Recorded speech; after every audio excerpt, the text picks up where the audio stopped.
बेटा हम लोगों ने दो बहुत बड़ी बड़ी फील्ड्स खत्म करी जिसका नाम थे natural vibration and damped systems. Vibration नहीं, क्योंकि तीन तरह के डैम्प्ड सिस्टम है, दो में वाइब्रेशन थे ही नहीं, एक में था। मानिए अब मैं आपको एक ऐसा सिस्टम दिखाने जा रहा हूं, एक ऐसा प्रॉब्लम हम लोग करने जा रहे हैं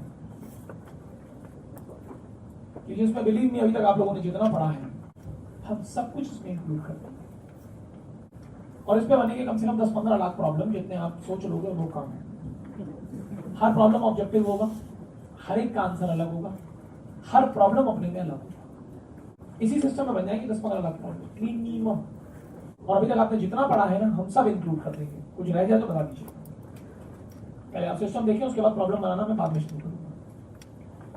एक फिक्स सपोर्ट है जहां पर एक रॉड हमारी हिंज है, हिंज का मतलब टारगेट है। इस रॉड का मास m है, लेंथ l है।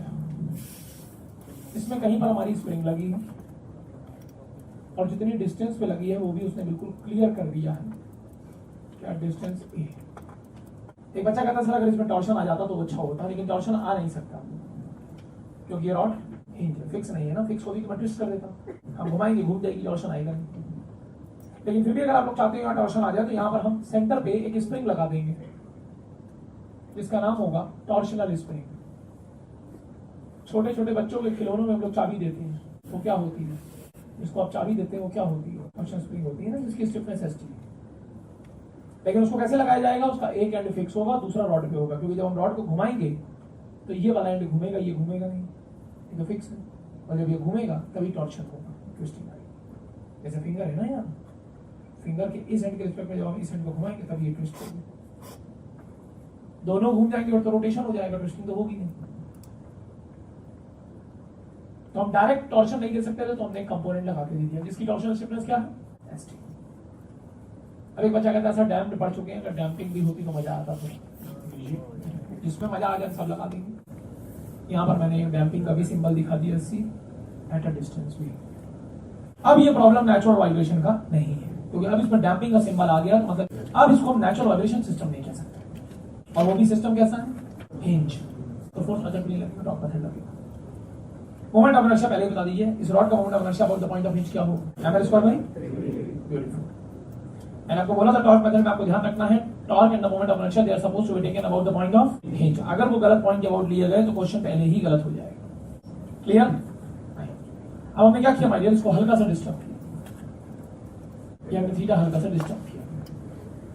क्या मैं कह सकता हूं ये रॉड का वेट होगा mg,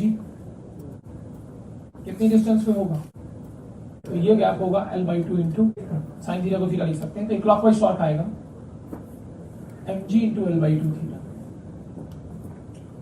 ये स्प्रिंग कितना ट्विस्ट होगी, थीटा। हमने थीटा घुमाया रॉड को तो थीटा ही ट्विस्ट होगी, रॉड से तो लगी, तो इसका भी रेजिस्टिव टॉर्क आएगा कितना, st इंटू थीटा। ये स्प्रिंग कितना खींचेगी, l थीटा नहीं a थीटा। ध्यान रखो बेटा, a पे लगी है, l पे थोड़ा लगी। तो स्प्रिंग का बैकवर्ड फोर्स कितना आएगा, s इंटू ए थीटा, इंटू ए करोगे तो टॉर्क आएगा, ये तो फोर्स है ना, s इंटू ए स्क्वायर थीटा। ये डैम्पर कितना खींचेगा, b थीटा। ब्यूटीफुल, क्योंकि b डिस्टेंस पे है, तो डैम्पिंग फोर्स कितना होगा back, c into b theta dot लिखना, क्योंकि डैम्पिंग फोर्स cx डॉट होता, cx नहीं होता, और डॉट थीटा पे आएगा क्योंकि b कांस्टेंट है। अगर x आपका b थीटा है तो x dot b theta dot होगा, वेरिएबल तो थीटा है ना, इंटू b करोगे तो टॉर्क आएगा b square theta. Clear, sure. और डी एलिमेंट तो सो ही रहे हैं, उनको जगा दो, पूरा मजा देंगे आपको।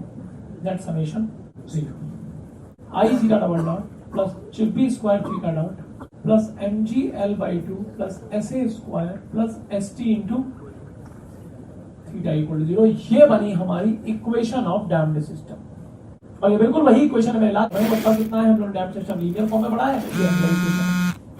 अब याद करिए हमारी जो इक्वेशन थी पहली लाइन, डैम्प्ड सिस्टम की पहली लाइन वो क्या थी, mx double dot cx dot plus sx equal to, देखो सेम फॉर्मेट है, बिल्कुल सेम फॉर्मेट है। जहां x डबल डॉट आ रहा था वहां, जहां x डॉट आ रहा था वहां, जहां x आ रहा था वहां, और राइट हैंड साइड पे 0।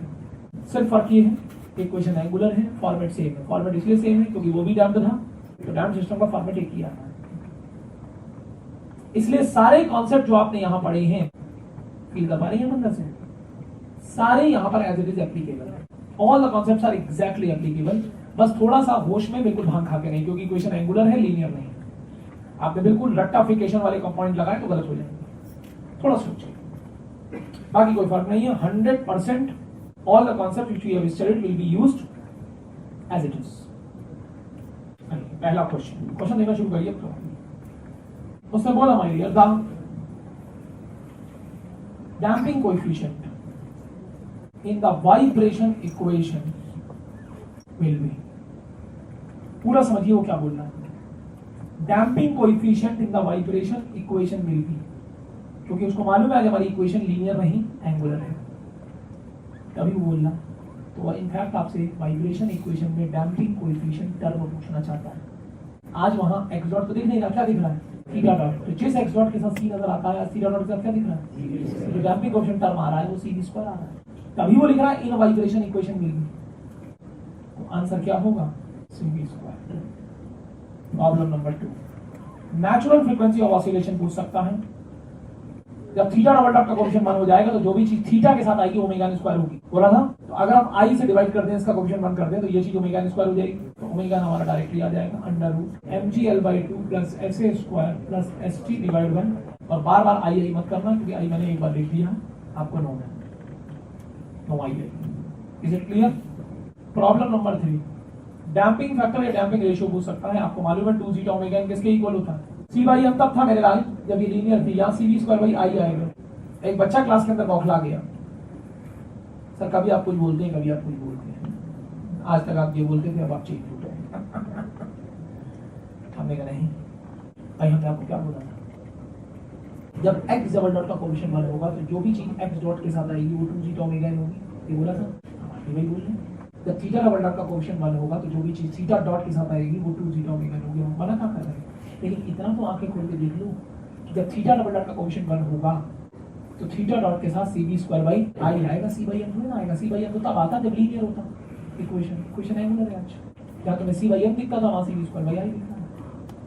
ये सोचे लगा ना, बिल्कुल बिल्कुल अंधों तरह लिखे जा रहे हो, सी बाई एम भूल गए तो थोड़ा भांग के नशे से बाहर आ गए। ओमेगा मालूम है तुम्हें, यहाँ ठोक दो, थीटा का मजा लो, बाकी सब आपके पास है। P problem number 4, critical damping coefficient पूछ सकता है। चिच्ची निकालने के 2 तरीके हैं, तुम जीटा को लिख देंगे ची बाई चिच्ची, अगर डायरेक्ट निकालना चाहते हो उसका मजा ये लगता है, डायरेक्ट तो समझ सकते हैं, मजा ये लगता है। जीटा को 1 डालो, ची बिकम चिच्ची खत्म। तो ये इक्वेशन बन जाएगी 2 ओमेगा एन एस चिच्ची B square by I. Omega निकाल ही चुके हो, डाल दो यहाँ पर, चिच्ची का बदल लो। प्रॉब्लम नंबर 5, ऐसा 2 नंबर क्वेश्चन है मेरे लाल, एक को नहीं हिलेगा तुमसे। डैम्प्ड फ्रीक्वेंसी ऑफ ऑसिलेशन पूछा जाए, क्या होता है? Under root 1 minus zeta square, zeta बी आप निकाल चुके हो, ओमेगा एन भी आप निकाल चुके हो, इन दोनों को डालो, इसका मजा लो। कितने क्वेश्चन बन गए? 5 क्वेश्चन और बनाते हैं जस्ट फॉर यू। हल्का सा सिस्टम को चेंज करेंगे, थोड़ा बर्दाश्त कर लेना, दर्द नहीं होनी चाहिए। सिस्टम को हमने हल्का सा क्या किया? चेंज है, हॉरिजॉन्टल किया। ये वही रॉड है, याद करो, मास एंड लेंथ है, ये वही स्प्रिंग लगी है, ये वही डैम्पिंग है, और ये वही हमारी सब कुछ वही है। आपको फील होता है या एमजी एक्सरसाइज क्रिएट करेगा, एमजी का टॉर्क कैंसिल हो जाएगा, पूरी इक्वेशन सेम आएगी, सिर्फ ये टर्म नहीं आएगा। इसको हटा देना, ये 5 क्वेश्चन रिपीट कर देना, सारे आंसर अलग होंगे। मैंने ये मैं बता रहा हूँ आपको, क्योंकि इक्वेशन का एक भी टर्म चेंज हो गया। अब देखो ये चेंज हुआ तो ओमेगा चेंज हुआ, ओमेगा चेंज हुआ, वो यहाँ यूज हो रहा है, ये चेंज हुआ, वो यहाँ भी यूज हो रहा है, ये चेंज हुआ, वो यहाँ भी यूज हो रहा है, ये चेंज हुआ। आप सोचो आंसर सेम आ जाएगा, सेम कुछ नहीं आएगा, सब आंसर अलग होगा। कितने 10 क्वेश्चन बन गए इसमें, और 10 की मैं लाइन लगा रहा हूँ, आप कोशिश करेंगे। मैं कुछ नहीं करूंगा, पॉइंट ऑफ हिंज को खिसका के लाऊंगा L/4 पे। कितने क्वेश्चन? 10 और 20 हो गए। जैसे भी पॉइंट ऑफ हिंज को L/4 पे लाएंगे, सारे फोर्स चेंज होंगे। पहली बात तो सारे फोर्स चेंज होंगे, फिर फोर्स से तुम ले रहे हो टॉर्क, वो भी चेंज होंगे, सब चेंज हो जाएगा, सब कुछ। मतलब पूरी इक्वेशन का एक एक आई तो चेंज होगा ही होगा, साथ में सारे टॉर्क भी चेंज होंगे। 10 क्वेश्चन रिपीट हो जाएंगे। फिर हम पॉइंट ऑफ हिंज को लेके जाएंगे L/6 पे, अगेन 10 क्वेश्चन। कितने पॉइंट ऑफ हिंज हो सकते हैं? मल्टीप्लाई बाय 10 क्वेश्चन ईच कर लीजिए मैडम। कितने क्वेश्चन? नंबर छोटी सोच आपकी, 10 times infinite. Infinite point of hinge, each point of hinge 10 questions, 10 times infinite questions. और हर क्वेश्चन का आंसर अलग होगा, हर क्वेश्चन डिफरेंट होगा। और मजा बताओ क्या है? अभी तक जितना पढ़ा है सब कुछ इसके अंदर है। रॉड में भी मास है, बच्चों ने बहुत स्प्रिंग पढ़ी, वो भी लगी हुई है, टॉर्शन पढ़ा, वो भी लगा हुआ है, राइज एक असर डैम्पिंग की थी, वो भी मैंने डाल दी, कुछ नहीं बचा इसमें भी, लगी इतना अपना है। पर आप जितना मन है उतने